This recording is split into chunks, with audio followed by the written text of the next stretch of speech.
Gente, olha isso, foi, mas voltou ou nem foi? O presidente da Fiesp, Josué Gomes, voltou ao cargo mesmo depois de pedido de afastamento por parte dos sindicatos que compõem a Fiesp. A Beatriz Manfredini está ao vivo com a gente e tem mais detalhes dessa história. Josué Gomes, então, é presidente da Fiesp agora às 10 horas e 51 minutos, Bia? Neste momento ele é assim, viu, Paulo? É realmente uma história que parece aí um enredo de novela e algo sem precedentes na Fiesp, pelo menos, né, nessa história recente. Vamos tentar explicar um pouco o que aconteceu. Na última segunda-feira, depois de uma assembleia que durou mais de 5 horas, os membros da Fiesp, a Federação das Indústrias aqui do estado de São Paulo, votaram pela saída de Josué Gomes da Silva do cargo. Foram 47 votos a favor da saída dele, 1 contra e 2 abstenções. Acontece que ontem à noite a própria federação enviou uma nota dizendo o seguinte, que Josué Gomes da Silva permanece como presidente da federação, exercendo aí plenamente as suas funções como determina o estatuto. Então, o que está acontecendo? Até o momento, a publicação dessa saída de Josué Gomes da Silva não foi feita ainda. Então, eles só podem escolher um novo diretor, reunir uma nova assembleia para votar um novo presidente depois da publicação dessa ata de saída, o que não aconteceu até o momento. Tudo isso reforça a ideia que a gente vem falando aqui na Jovem Pan e da apuração que nós fizemos de que Josué Gomes da Silva pretende levar à justiça essa questão. Eles têm questionamentos sobre essa votação da saída dele do cargo e pode ser então que isso seja judicializado. O fato é que para a gente entender um pouco como que isso aconteceu, a gente tem que voltar lá para as eleições de 2022. O Josué, ele assumiu a presidência da Fiesp em julho de 2021 e ele começou a ter uma oposição dentro da casa no período eleitoral, quando a Fiesp assinou aquela carta em defesa da democracia. Isso foi lido por uma parte ali dos membros da Fiesp como se a Fiesp estivesse se atrelando ao agora presidente Lula e saindo, né, indo em oposição ao ex-presidente Jair Bolsonaro. Na época, os dois eram candidatos à presidência da República. Então, foi a partir daí que gerou essa oposição a Josué no cargo. Eles tentaram diversas vezes marcar assembleias e acabou que a assembleia rolou só na última segunda-feira, então, votando aí pela destituição dele do cargo.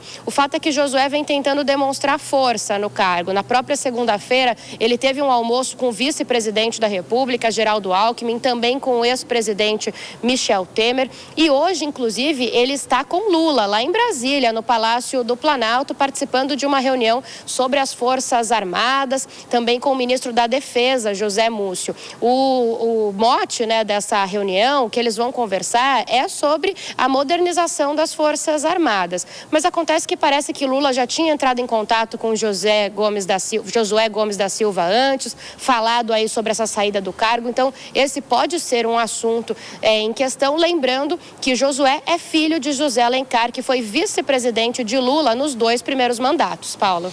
Muito bem, Bia. Obrigado pelas suas informações. A Beatriz Manfredini atualizando tudo sobre a situação da Fiesp, que está bem tranquila, né? Uma situação agregada, leve. O clima deve estar muito bom lá, né? Se tivesse pay-per-view, eu pagava pra ver. Seria uma boa mesmo. Deixa eu ir para Brasília conversar com o nosso Zé Maria Trindade. Zé, você tem informação sobre essa situação? Porque eu me lembro, no final do ano passado, quando a gente não sabia se era Fernando Haddad, o novo ministro da Fazenda, enfim, um dos nomes cotados era o nome de Josué Gomes, certo? Isso mesmo. E ele sabia dessa dificuldade lá e falou, olha, não posso sair daqui senão eu perco minha cadeira. Acabou que ele não aceitou e perdeu a cadeira, né? Ou vai perder. Olha, o meu pai dizia, Paulo, de que o cachorro só é o melhor amigo do homem porque não conhece dinheiro. Porque se conhecesse dinheiro, então a luta ali é pela chave do carro. Ali estão mais de R$1 bilhão, mais de R$1 bilhão. Quando fala Fiesp, a Fiesp, né, é Ciesp, o SESI e Senai. Recebe dinheiro público também. Lembra daquela história que a gente debate aqui sobre o imposto, a contribuição obrigatória sindical que caiu na reforma trabalhista? Continuou nesses sindicatos patronais. Isso aí é um sindicato patronal que está copiando os sindicatos de trabalhadores. Manter um sindicato de trabalhador, meu amigo, é uma luta diária e que muitas vezes, muitas não foram poucas, né, envolve arma, disputa no braço e que se toma um sindicato. Então, esta é a cultura do sindicalista na área trabalhista. Na área patronal, sempre foi muito do entendimento. O orçamento da Fiesp é mais de R$1 bilhão. Isso é muito dinheiro, além do prestígio, de prestígio político e uma ação muito forte junto a governos e tal. As federações aqui em Brasília, elas comandam, são fortes demais.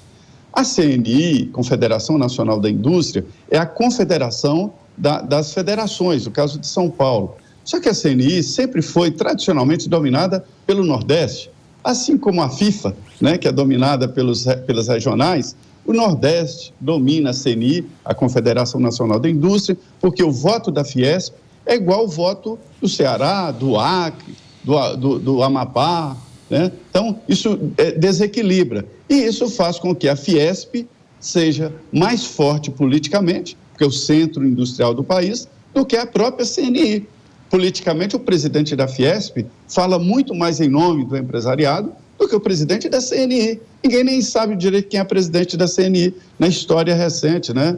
Então, é por isso, essa luta aí é pela chave do cofre e luta por esse poder muito grande ainda no sindicato patronal. Pediu, Fê. Olha, na verdade, é uma fonte que também é muito ligada à Fiesp, acabou de me mandar o seguinte, que eu achei extremamente interessante. Foram 5h30 de reunião e não trataram nada relacionado à indústria, foi puramente política a reunião. E que na votação usaram técnica tipo eleição de país sede de Copa do Mundo, onde países pequenos que somam a maioria dos votos. O caso da Fiesp é que a maior parte dos grandes setores industriais estão com o Josué, mas ele perdeu devido ao voto de setor pequeno. Vale lembrar que o Josué é filho do José Alencar, que foi vice do Lula nos 2 mandatos. Então, a eleição na Fiesp é exatamente assim como o Felipe trouxe, né? Os sindicatos menores têm o mesmo peso dos sindicatos maiores, e aí, enfim, há uma divisão. Mas eu acho que não tem nada a ver com política essa história, né? Nada a ver. Imagina. O que você acha, Holiday? O grande negócio é que aquele ato ou aquela carta aberta, enfim, e em defesa da democracia, na verdade, ficou muito claro, inclusive já na época, era um ato de campanha pró-petista, né? Alguns desavisados depois disseram, não, eu assinei porque era um ato apartidário, não tinha nenhum partido, etc. Mas do ponto de vista prático mesmo, por mais que o Lula tenha até mesmo na época tentado se afastar daquele ato, daquela carta, para não partidarizar, a verdade é que os apoiadores de Lula assinaram a carta. E não significa que as pessoas que se recusaram a assinar são contra a democracia. Veja, quem não assinou é porque percebeu justamente que era um ato partidário. Então, quando o Josué Gomes ele vai e participa dessa carta, assina essa carta, ele acaba posicionando a Fiesp, e é o presidente dela, então ele acaba representando a entidade. E tem muitas pessoas na indústria que discordam desse posicionamento, que estavam alinhadas com o Bolsonaro ou que não estavam alinhadas com nenhum dos lados e se incomodou com esse posicionamento.